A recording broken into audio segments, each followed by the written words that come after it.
Absolutely, brother. Not only that, if you go to the verse that talks about the basically the supposed crucifixion of Christ, which I decimated in many videos already, and I hope the Muslims will be listening to the arguments we bring, and you brought it many times in your own, of course, debates and shows. If you go to chapter 4, verse 157, Surah An-Nisa, ayah 157, basically, when you go there and you read the commentators, some of them will tell you that Jesus had 13 apostles. I wonder where they got this idea from. Yeah. not only that, I mean, there's more details which sometimes is kind of astonishing. You know, everything about Jesus, where it's coming from. I mean, the Quran says nothing about Jesus. If you read the Quran, this Quran is an empty book. The Quran have time, this God, he have time to tell us about the speech happened between Sulaiman and the ant, and the flying carpet, and the chair of Sulaiman, and the ring of Sulaiman, and Sulaiman and speaking to the bird, and the bird he found him a woman, etc. All those stories which will not do any help for anyone. I mean, what the point of the story is? Nothing. It's a fiction story. But when it's come to Jesus, Quran says nothing about Jesus, just a few words. They did not crucify Jesus. That's it. I mean, shouldn't you give us details what happened? Like him in the cross. How this happened? Tell us. Those stories, all of them, they are coming from rejected books. Muslims, they copy from. Muhammad is copying from. I believe strongly, by the way. Now, you are from Saudi Arabia, but I don't know if you agree with me or not. I believe that Muhammad in his time, he never met with the Christians, really Christians. He met with the Nasara. And the Nasara are not a true version of Christianity. So Muhammad, he learned his version of Christianity from a Christian cult, not a Christian belief. What do you think about that? Brother, I am 100% on board with this. And also it's kind of interesting, by the way, if you study Christianity from the Quran, you will never find a single orthodoxy in there. And starting from the name of Jesus himself and going all the way from there.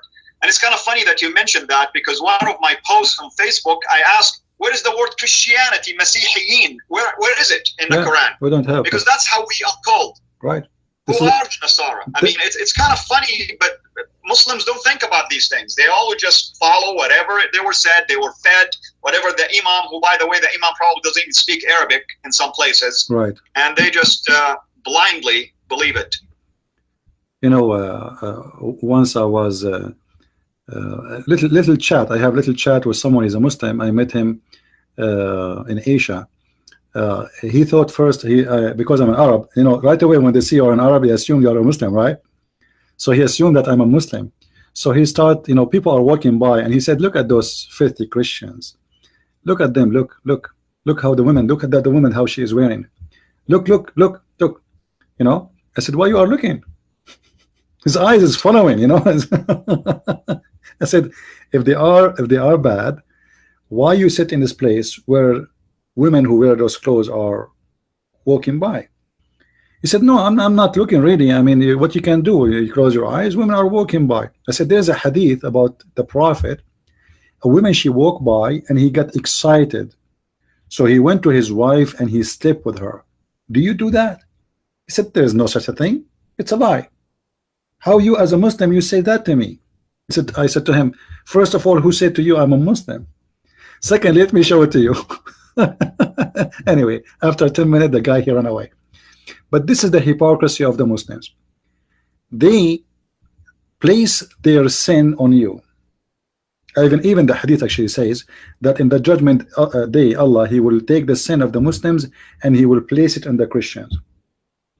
They take what they do in their life and their practice, and they try to make themselves that they are the one who have dignity, and everyone else is filthy. Women, non-Muslim women, they are whores, they are bad, they are disgusting. Only Muslim women, she is the good women. So the way the Muslim try to present Islam to you is horrible. You know, they always try to put everyone down to prove themselves to be above the one who's down.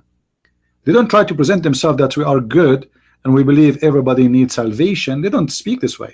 The Muslims, in order to convince you that he is following the true God, He need to put you down. That's why they have to put down the Bible. They have to put down Jesus. They have to put down Mary. Even Muhammad, he said that he will sleep with Mary in heaven. They have to accuse you with any kind of accusation because Islam cannot stand by itself. It's like you know, both of us from the Middle East, and like in where I came in from, there is a saying like a bad woman, she speak about every other woman to make them bad because this is the only thing make her feel good. Yes, yes, indeed. Uh, And another thing, brother, in terms of talking about Christianity in the Quran, you know, and how the Quran never mentioned anything about the Orthodoxy. In fact, there is new research uncovering now that it's quite possible Mecca is not where it is anyway, and that the connection between Muhammad and the Jews and the Christians was in a totally different area than the Arabian Peninsula. Yeah, it's possible. Actually, I saw some documentary and study. It's very possible, but you know, for me, I don't focus in those things. I focus in what we have in our hands, just to get Islam That's right. explained. That's because right. Those can be, you know, it's a theory. Some people believe in it, some people will not believe in it, even though it have a strong evidence.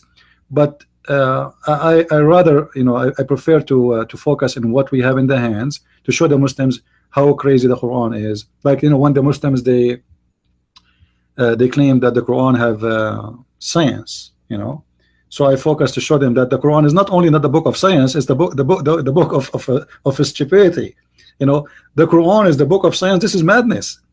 So I focus in things Muslims believe in, not in things they don't believe in, because my target is clear.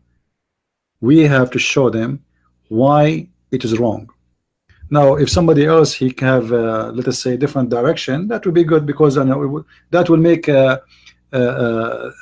let us say, the fight against this cult better. Like, you do your part, I do my part. I'm sure you do it in your own way. You use your own words, your own terms, and even maybe your own conditions when you speak to Muslims. I speak in different way, in the different terms, etc. But I think everyone, the Lord, he sponsored him somehow to open the eyes of the Muslims. So actually, I encourage people, by the way, as long you do live broadcast, right? You do live broadcast in your YouTube? Not yet, not yet. I am going to venture into that, but you know, maybe the two of us periodically. I love to do something like this right now, and hopefully, slowly and gradually, I will start doing also other live podcast and other also Facebook Live and other things like that as well. Well, you know, as long you are, you know, you like to do that with me, feel free anytime you want to call. Every day at 4:30 p.m. New York time, I have live broadcast 7 days a week. You got it, my brother. All right. So anytime you feel like you have time, you do not need invitation. I mean, just, you know, just give me a call, you know. And actually, you can give me a break, because sometimes my voice get tired from answering all the questions, because now we have somebody have a good expertise. I mean, you know, sometimes you are afraid to give, let us say, the stage to someone he will teach wrong. You know what I mean? Because you do not know Islam. You know, you speak Arabic, you are from there, so I will not be worried about you knowing or not knowing. You will be able to answer easy, and maybe you can do even better than mine. Any other question, guys, for our brother here? Anyone have a question, especially from the Muslims? Any Muslim there? He have a question? Any Muslim he have a question to our brother here, Al-Fadi? He is an ex-Muslim who became a Christian. If you have any question for him, please feel free.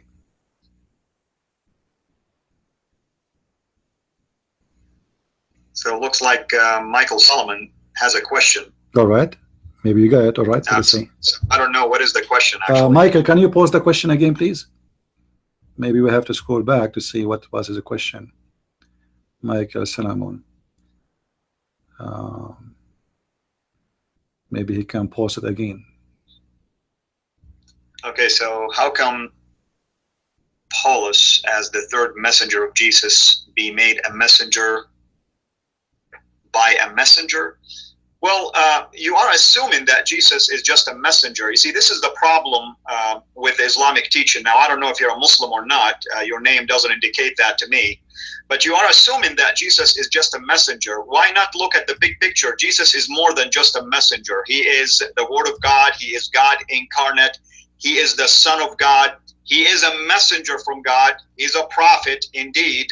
But at the same time, Jesus as God has the power to send others as well. So as God, he can send anyone he wants, including Paul and others. So I don't see what the problem is. I think he is saying what you are saying, but he is saying it as a question. Like, if Jesus is just a prophet as the Muslims claim, how the Quran says in the interpretation of Ibn Kathir as an example, that those are the messengers of Jesus. You know what I mean? This is what he's saying. All right, Michael. So next time, bro, you need to tell me that you're not a Muslim so I don't get so excited like this. That's a good one.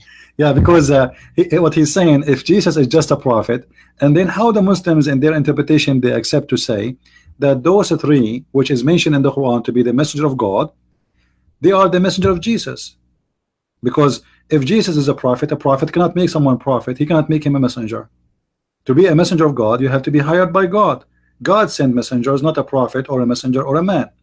I cannot, if I am Musa's, I cannot make someone else Musa's like me. You know? So this is what he was saying, I guess.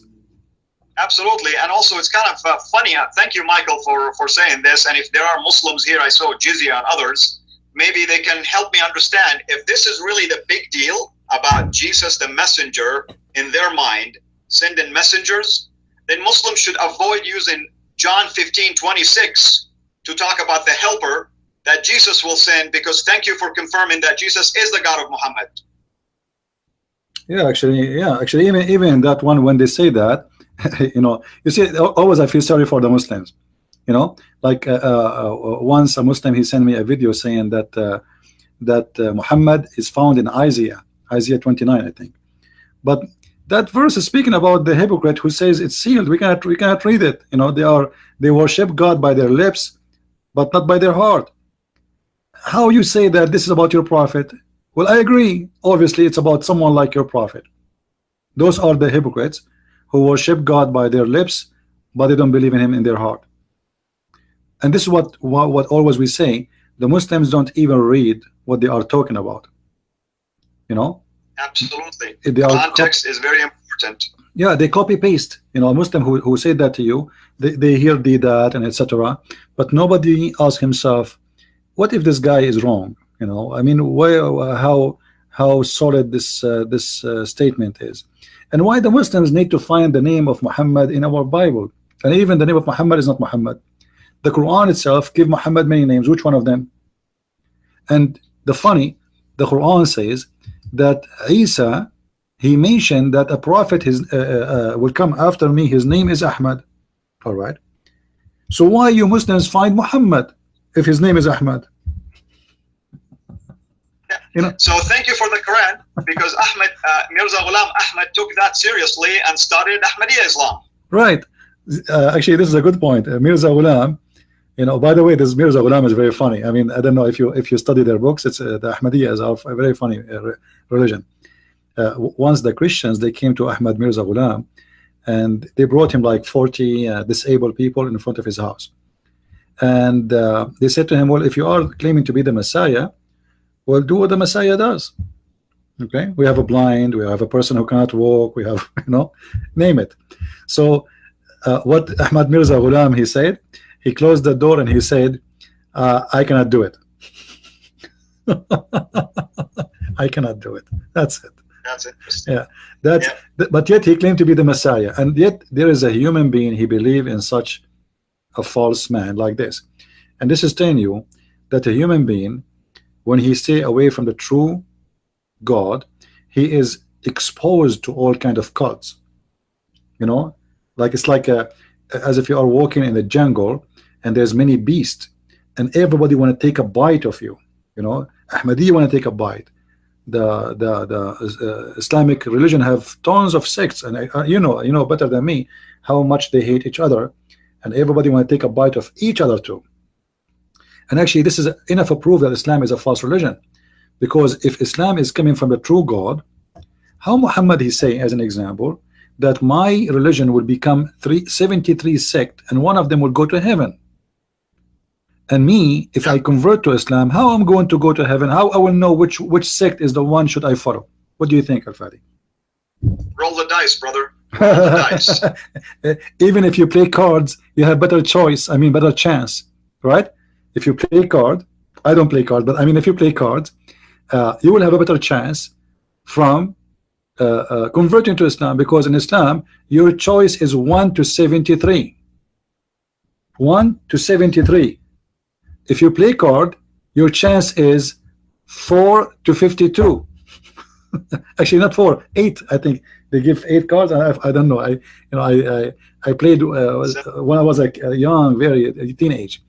So the card, the gambling is better than the religion of Islam. It's a huge gambling. You gamble with your salvation, and your choice to be following the correct religion is 72 to 1. And I mean, you have Sunni and Shia been fighting for 1400 years. Imagine now if the 72 will become the only religion on the face of this earth. How many of them are going to kill each other? And all of them, they will kill each other, because even the one who is supposedly the correct one, have the duty to kill its own. Because how you know who is the one, the correct one? Everyone. It's a masquerade. It's a religion of madness. And by the way, like when we say Muslim 73 sect, obviously this is additional prophecy which is false, because Islamic sects is beyond hundreds. What's 73? In India alone, they have like maybe 50 to 60 sects.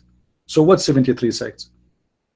The Sunni alone, they have many sects, not only like the 4 branches as they call them, Shafi'i and Hanbali, etc. No, there's more sects. And the same for the Shia. There and there's other religion which have nothing to do really. I mean, it's a mix of religion, like the Ahmadiyya and the Ismailiyya and the Duruz and every one of them believe that they are the right one, and everyone else will go to hell. However, the Quran is so clear that if there is a group of the Muslims became apostate, the Muslims have to kill that group. So if the 72 groups, as you said, they are the apostate one, then the correct group have to slaughter every Muslim, which means and Muhammad, by the way, he said, if you remember the hadith, he says, بدأ الإسلام غريبا وسوف يعود غريبا. Islam, exactly. Yeah, Islam start with a few. غريبا here is about a few, and will end with a few. So if the correct followers of Muhammad is the few, that means what? Percentage maybe 1 to 73.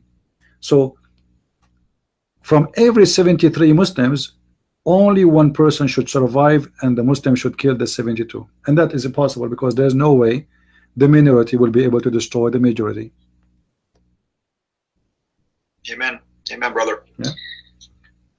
Anyone have a question for Al-Fadi? Especially Muslims, if you have a question, feel free. Maybe you have a question. Maybe you want to examine him if he was a Muslim, because you know what the Muslims do, right? When somebody says I used to be a Muslim, they start giving you silly questions like how many rak'ah you pray in the funeral. Okay. It's very funny when you see a Muslim, he says to you, nobody leave Islam. Nobody, my friend. Muslims, you never heard of something called the war of apostate? From the beginning, the time, yeah, I don't know if you can enlighten some information about apostate movement since the time of Muhammad. We remember what happened in Yemen and what happened in around Mecca and the war of Abu Bakr. Apostate is a great event in Islam, and there's a scholar, his name is Al-Qaradawi, I'm sure you know him. He said, if not Abu Bakr used the sword, Islam today will not be exist. That is true, and and if not for Uthman, we won't have at least a copy of something called the Quran, even though it's not exactly the same as the one that supposedly was revealed. And it was just so funny, really. is like, why would people leave Islam immediately after the death of Muhammad? Doesn't that tell you anything about how they felt anyway, and they were intimidated when he was alive? Yeah. And what about the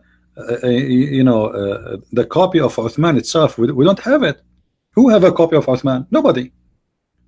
They don't even have a single page of Uthman book. They have the oldest version they have is 300 years after Muhammad. They claim it's 300 years after Muhammad, but that is not Uthman book. So they don't have the book of Muhammad. They don't have the book of Uthman. And not only this, I'm not sure if you know that the book of Al-Bukhari does not even exist. The book of Al-Bukhari and the book of Sahih Muslim, we cannot find them. Where is Al-Bukhari? I challenge a Muslim to show me where is the book of Al-Bukhari. There's no such thing. So all of Islam does not exist. Quran does not exist. Bukhari does not exist. Sahih Muslim, and you know that if Sahih Muslim and Bukhari does not exist, what is left of Islam? Nothing but emotions. It's